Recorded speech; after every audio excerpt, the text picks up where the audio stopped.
दोस्तों आज के स्टडी में हम three phase full wave rectifier working किस तरह होती है, किस तरह फुल वेव रेक्टिफायर सर्किट में डायोड कनेक्शन किया जाता है, किस तरह फुल वेव रेक्टिफायर सर्किट द्वारा एसी सप्लाई को डीसी सप्लाई में कन्वर्ट किया जाता है। हर एक कॉन्सेप्ट को काफी आसान तरह से सीखने वाले हैं। चलिए वीडियो स्टार्ट करते हैं। आप वॉच कर सकते हैं हमारे पास यहाँ एक three phase full wave rectifier circuit है।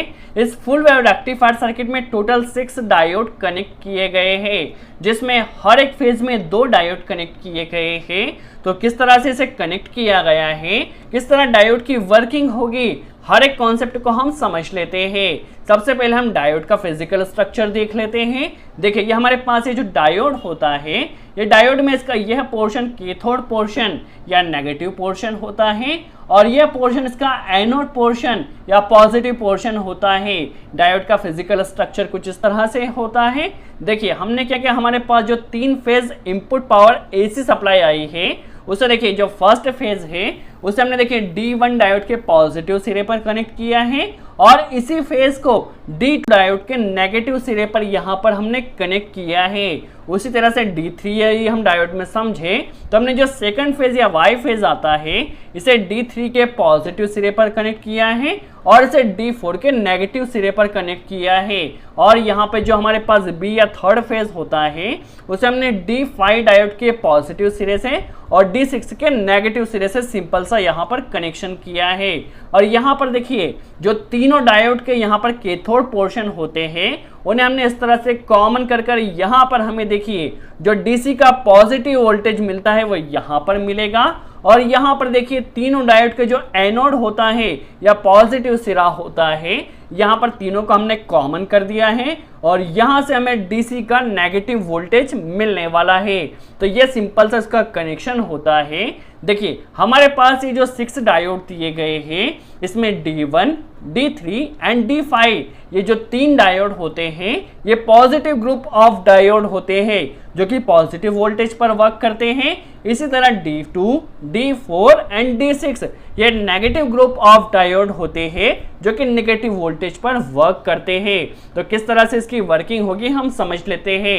वैसे जस्ट ओवरव्यू के लिए एट अ टाइम हमारे कोई भी 2 डायोड वर्किंग कंडीशन में रहते हैं। अब किस टाइम पे हमारे कौन से 2 डायोड वर्किंग कंडीशन में रहेंगे और एसी सप्लाई को डीसी सप्लाई में कन्वर्ट करने वाले हैं हम समझ लेते हैं। देखिए यहाँ पे जो हमारे पास कनेक्टेड लोड है वो रेजिस्टिव लोड हमने यहाँ पर कनेक्ट किया है। देखिए यहाँ पर हमारे पास तीनों फेज के लिए वेवफॉर्म्स दी गई है जो कि एक दूसरे से 120 डिग्री के फेज डिफरेंस पर रहती है। सबसे पहले हम इस वेवफॉर्म को समझ लेते हैं। देखिए हमारे पास ये आर फेज की वेवफॉर्म है जो कि 0 से स्टार्ट हुई है। इसका हाफ साइकिल 180 पर कंप्लीट होता है और फुल साइकिल 360 डिग्री पर यहाँ पर कंप्लीट होता है। देखिए यहाँ पर ये आर फेज की वेवफॉर्म है। अब जो वाई फेज की वेवफॉर्म होगी 120 डिग्री के फेज डिफरेंस पर होगी। देखिए यहाँ से 120 डिग्री के फेज डिफरेंस से हमारी वाई फेज की वेवफॉर्म स्टार्ट हुई है जो कि यहाँ पर कंप्लीट हो रही है। अगेन जो बी फेज की या थर्ड फेज की वेवफॉर्म है अगेन वाई फेज से 120 डिग्री के फेज डिफरेंस पर रहती है। तो इस तरह से ये यहाँ से स्टार्ट हुई है जो कि तीनों वेवफॉर्म एक दूसरे से 120 डिग्री के फेज डिफरेंस पर रहती है। अब हम समझ लेते हैं किस टाइम पर हमारे कौन सा डायोड वर्किंग कंडीशन में रहेंगे और किस तरह से हमें डीसी सप्लाई मिलने वाली है। देखिए हमारे पास ये जो डायोड होते हैं वो most positive and most negative function पर वर्क करते हैं। दैट मीन्स जहां पर भी इसे मोस्ट पॉजिटिव मिलेगा वहां पर हमें पॉजिटिव वोल्टेज मिलेगा, जहां पर ये मोस्ट नेगेटिव कंडीशन में रहेंगे उस कंडीशन में नेगेटिव वोल्टेज मिलेगा। तो देखिए यहाँ पर हमारे पास क्या है, यदि हम यहाँ पर वॉच करें ये 30 डिग्री होता है। देखिए 30 डिग्री पर यदि हम देखें तो ओनली हमारा D5 डायोड वर्किंग कंडीशन में है। किस तरह से है हम समझ लेते हैं। देखिए यहाँ पर हमारे पास क्या है, हमारे पास सिर्फ बी फेज यहाँ पर पॉजिटिव है। देखिए बी फेज यहाँ पर पॉजिटिव है। उस कंडीशन में देखिए कौन सा डायोड वर्किंग कंडीशन में रहेगा, तो यहाँ से देखिए हमारे पास थर्ड फेज यहाँ पर आया है और जो सबसे पहले गया है D5 में, देखिए D5 में गया है जो कि पॉजिटिव के लिए गया है।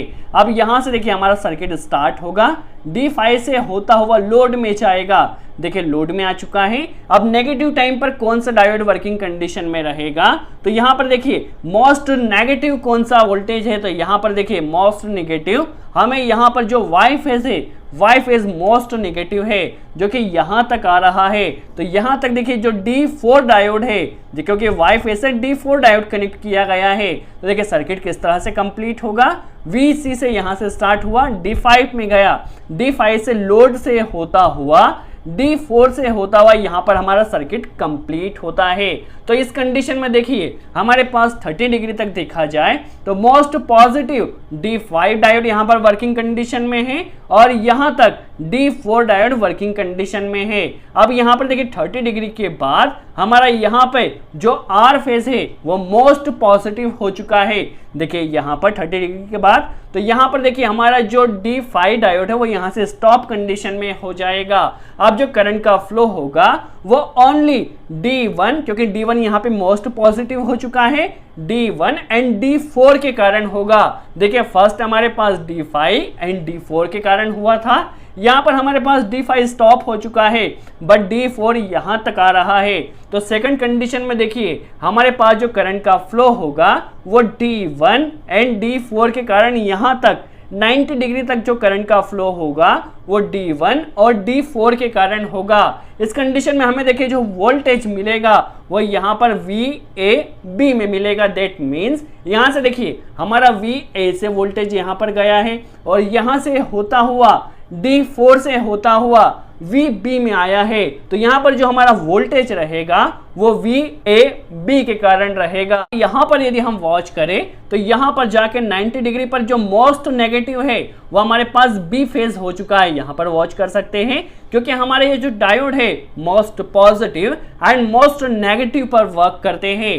देखिए यहाँ पर हमारे पास फर्स्ट में यहाँ से यहाँ तक हमारे पास कन्वर्सन हुआ था। अब यहाँ पर जो वोल्टेज आ रहा है वो VAB आ रहा है।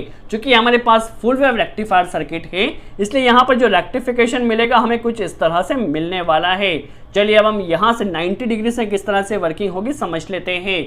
देखिए यहाँ पर 90 डिग्री पर मोस्ट पॉजिटिव कौन सा है, तो यहाँ पर अभी D1 ही मोस्ट पॉजिटिव है। तो करंट का फ्लो देखिए D1 से यहाँ से होता रहेगा, D1 से होता हुआ यहाँ पर देखिए हमारे पास मोस्ट नेगेटिव कौन सा है, तो B फेज है। तो यहाँ से देखिए D1 से होता हुआ B फेज हमारे पास जो D6 है, यहाँ से D6 से होता हुआ हमारा सर्किट यहाँ से कंप्लीट होगा। तो देखिए यहाँ से 90 से लेकर 150 तक हमें जो वोल्टेज मिलेगा वो VAC के कारण मिलेगा, क्योंकि V से स्टार्ट हुआ D1 से गया और यहाँ पर देखिए D6 से होता हुआ हमें VC में मिल गया। तो यहाँ पर देखिए हमारा इस तरह से दो डायोड एट ए टाइम पर वर्क कर रहे हैं। अब देखिए यहाँ पर यदि हम 150 पर आते हैं तो मोस्ट पॉजिटिव यहाँ पर चेंज हो चुका है। यहाँ पर मोस्ट पॉजिटिव हमारे पास Y फेज हो चुका है। तो यहाँ पर देखिए Y फेज की कंडीशन में हमारे जो डायोड वर्किंग कंडीशन में रहेगा वो D3 डायोड वर्किंग कंडीशन में रहेगा। अब किस तरह से सर्किट कंप्लीट होगा, देखिए यहाँ से VB फेज स्टार्ट होगा, D3 से होता हुआ D6 से होता हुआ यहाँ पर हमारा सर्किट कंप्लीट होगा। देखिए इस कंडीशन में जो हमें वोल्टेज मिलेगा वो VBC मिलेगा, क्योंकि देखिए यहाँ पर हमारा D3 वर्किंग कंडीशन में है, D3 और यहाँ से देखिए हमारा अभी भी D6 ही यहाँ पे मोस्ट नेगेटिव है, क्योंकि B फेज यहाँ पे मोस्ट नेगेटिव है। तो उस कंडीशन में D6 से होता हुआ हमारा सर्किट कंप्लीट होगा। अब देखिए जैसे ही हम यहाँ पर 210 पर आते हैं उस कंडीशन में देखिए हमारा जो Y फेज है ये अभी भी मोस्ट पॉजिटिव है। देखिए मोस्ट पॉजिटिव है और यहाँ पर आप वॉच कीजिए मोस्ट नेगेटिव यहाँ पर चेंज हो चुका है। यहाँ पर जो R फेज है वो मोस्ट नेगेटिव हो चुका है। इस कंडीशन में देखिए पॉजिटिव तो हमारा D3 ही यहाँ पर ऑपरेट रहेगा। देखिए इस तरह से D3 ही ऑपरेट रहेगा। अब नेगेटिव यहाँ पर हमारे पास D2 ऑपरेट हो जाएगा। देखिए D2 यहाँ से ऑपरेट होगा और यह जाएगा VBA में। तो यहाँ पर जो हमें वोल्टेज मिलेगा वो VBA मिलने वाला है। तो इस तरह से साइकिल कंटिन्यू चलता रहता है। यहाँ पर यदि हम 270 पर वॉच करते हैं तो यहाँ पर देखिए हमारा जो मोस्ट नेगेटिव अभी भी R फेज ही है, मोस्ट पॉजिटिव यहाँ पर चेंज हो चुका है। यहाँ पर B फेज हमारा मोस्ट पॉजिटिव हो चुका है। देखिए B फेज के लिए हमारा जो डायोड वर्किंग कंडीशन में होगा वो अगेन D5 यहाँ पर वर्किंग कंडीशन में आ जाएगा। अब किस तरह से सर्किट कंप्लीट होगा, देखिए यहाँ से हमारा VC स्टार्ट हुआ, ये D5 से होता हुआ अगेन हमारा D2 से सर्किट यहाँ पर कंप्लीट करता है। यहाँ पे जो हमें वोल्टेज मिलेगा VCA यहाँ पर मिल जाएगा। इसी तरह से सर्किट कंटिन्यू चलता रहता है। दैट मीन्स जहां पर हमें मोस्ट पॉजिटिव वोल्टेज मिलता है वो डायोड वर्किंग कंडीशन में रहता है, और नेगेटिव में जो मोस्ट नेगेटिव वोल्टेज मिलता है वो डायोड एट ए टाइम हमारा वर्किंग कंडीशन में रहता है। यहां पर देखिए 30 डिग्री तक हमारा D5 एंड D4 ऑपरेट था, तो यहां से VC से सप्लाई गई, D5 से होता हुआ D4 से होता हुआ VB में हमें मिल गया। इस कंडीशन में हमारे पास जो वोल्टेज आया था वो VBC आया था। इसी तरह से साइकिल कंटिन्यू आगे चलती रहती है, जो भी most positive and most negative होता है वो वोल्टेज हमें वहां पर मिल जाता है। देखिए इसी तरह से साइकिल कंटिन्यू चलती रहेगी। तो कहने का सिंपल सा मतलब है कि फुल वेव रेक्टिफायर सर्किट में एट ए टाइम हमारे कोई भी 2 ही डायोड वर्किंग कंडीशन में रहते हैं, जो कि हमारी AC सप्लाई को DC सप्लाई में कन्वर्ट करते हैं। सो आई होप आपको क्लियर हुआ हो किस तरह 3 phase full wave rectifier circuit working होती है। यदि वीडियो अच्छा लगा हो तो लाइक का बटन जरूर प्रेस करें, कोई डाउट तो कमेंट्स में जरूर पूछे। सो आज के लिए इतना ही।